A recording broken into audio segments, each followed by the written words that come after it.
Today I will be going over the Dan Wesson 2.5-inch rifled CO2 powered pellet revolver.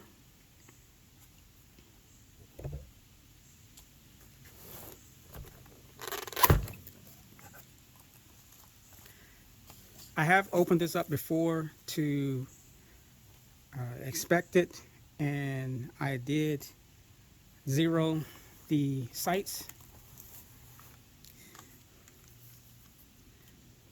It is a all metal revolver except for the polymer grips, which are really comfortable.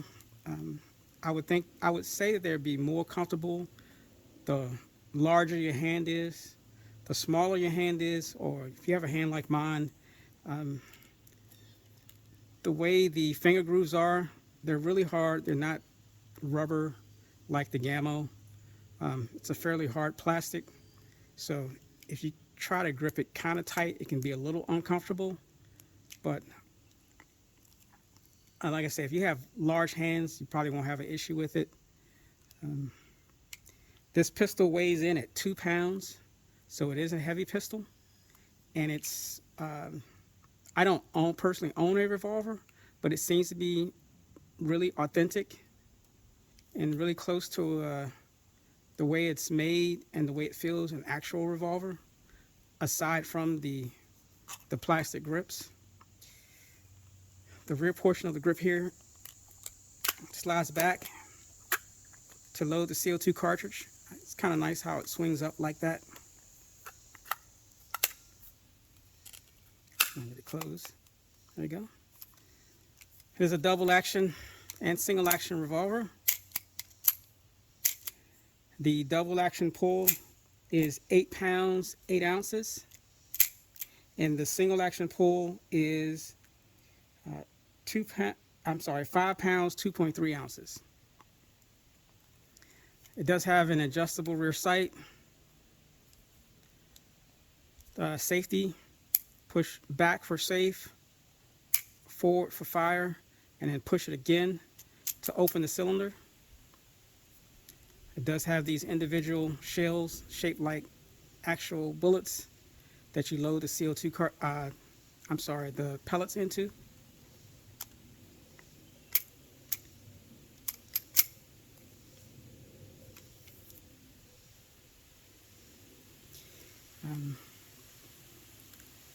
The only issue I had with this pistol from the start was actually two issues. One, the front sight is not blacked out. I'd rather have, a white dot or something on it, but the front sight is silver. So that was my first issue with the pistol. My second one was the fact of how wide the front blade is. Now, two things with that, me personally, with the wide blade, as if this was a real revolver, you're using this for self-defense, that's great. But being that it's a pellet pistol, and generally most people are trying to shoot as accurately as they can, a blade that wide hinders you from making really good, accurate shots at distance. But again, in a self-defense situation, a wide blade will come in handy, get you faster on target, but it makes it more difficult for pinpoint shooting, I would say. I did put white electrical tape on the front blade to make it easier to see. And it does come with a shell holder or reloader, but it does not come with any extra shells. They are available, and it comes with a Picatinny rail section, which you will have to remove the rear sight to attach this, and then you can mount an optic, which would be my preferred method of shooting this pistol because of the width of the front blade. But that's for another time. So next up will be a velocity test on this pistol. And I will do a little comparison of this pistol with two other pistols. So the comparison I'll be doing with this pistol will be the Gammo 2.5 R77 and the Crosman triple threat with the 3-inch barrel.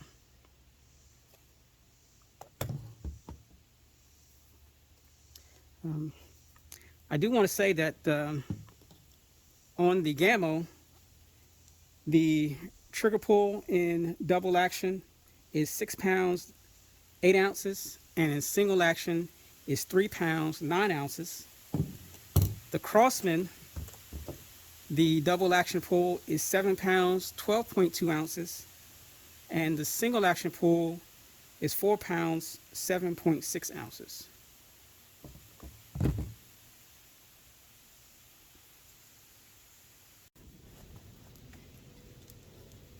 All right, the temperature is currently 94 degrees. The pellets that I will be using for the velocity test are the H&N Field Target Trophy Green, which is a 5.56 grain domed alloy pellet. And of course, the Dan Wesson 2.5 will be up first.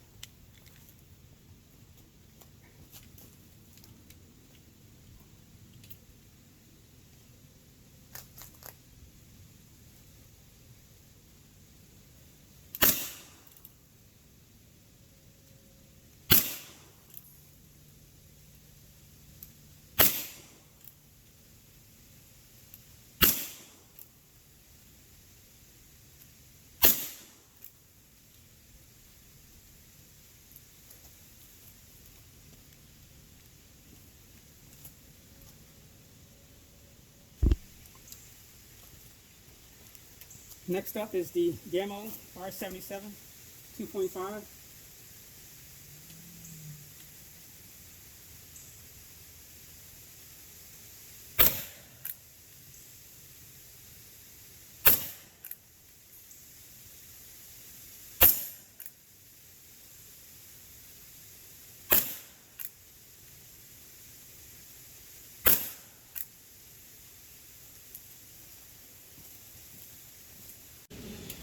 And last up is the Crosman triple threat with the 3-inch barrel.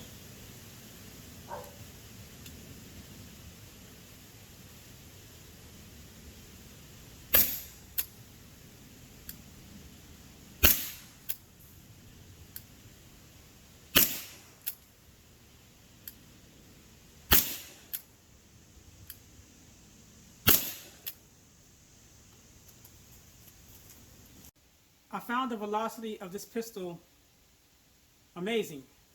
And the reason why I say that is, if you take into account the length of the barrel on this pistol being only 2.5 inches, this pistol hit a velocity of 440 feet per second.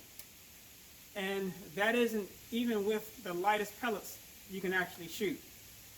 But if you take that into account, this is the most powerful CO2 pellet pistol I've ever tested.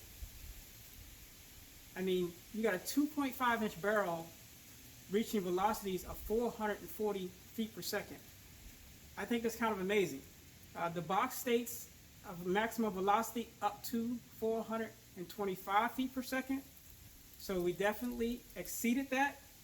But I'm kind of impressed with the power of this pistol, even with a barrel as short as it is.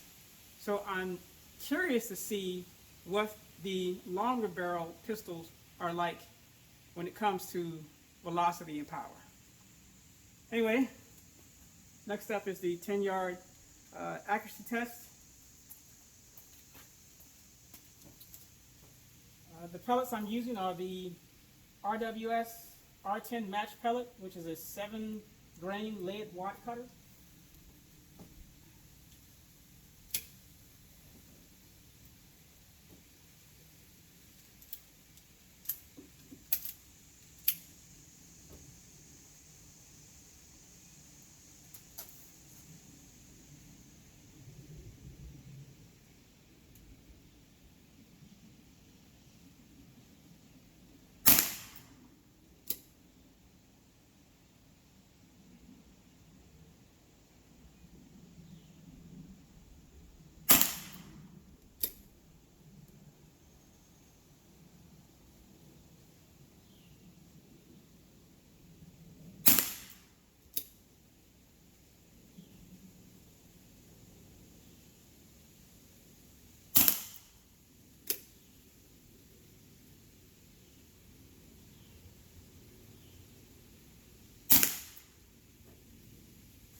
Next up is the 2.5 Gamma R77.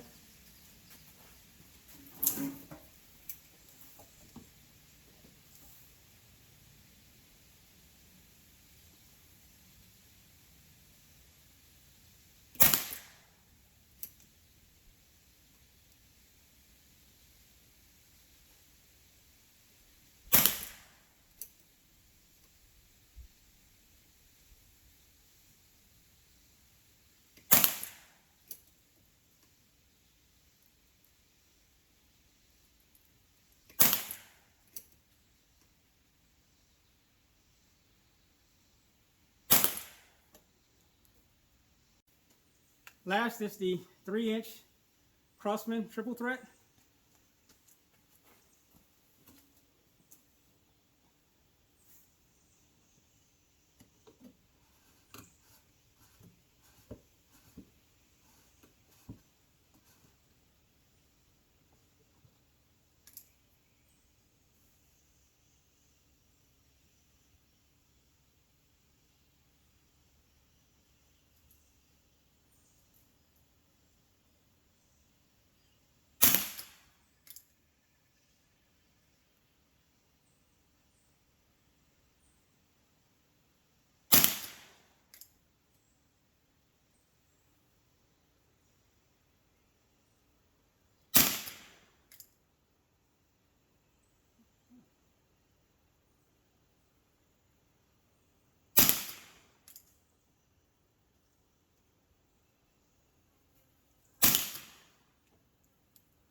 All right, let's go take a look at the groups.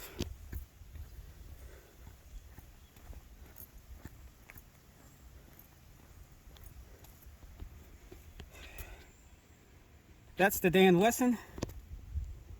1, 2, 3, 4, 5. The Gamma R77 2.5. Got 1, 2, 3, 4, and 5. And the Crossman triple threat. And we got 1, 2, 3, 4, and 5. I did zero this. I don't know why I'm shooting so low now, but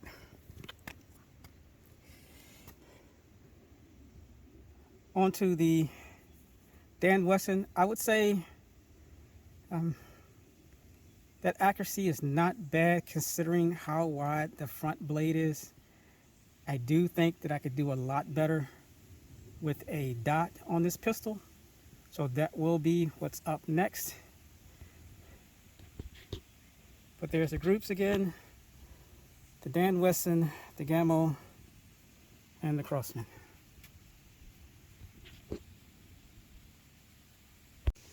So my final opinion on the Dan Wesson 2.5-inch revolver. It's an awesome pistol. I had a user basically tell me about it, and really he's the only reason why I purchased this pistol, to compare it against the others.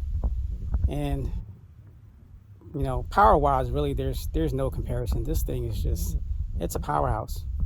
I mean, a 2.5-inch barrel hitting velocities of 440 feet per second is absolutely amazing to me.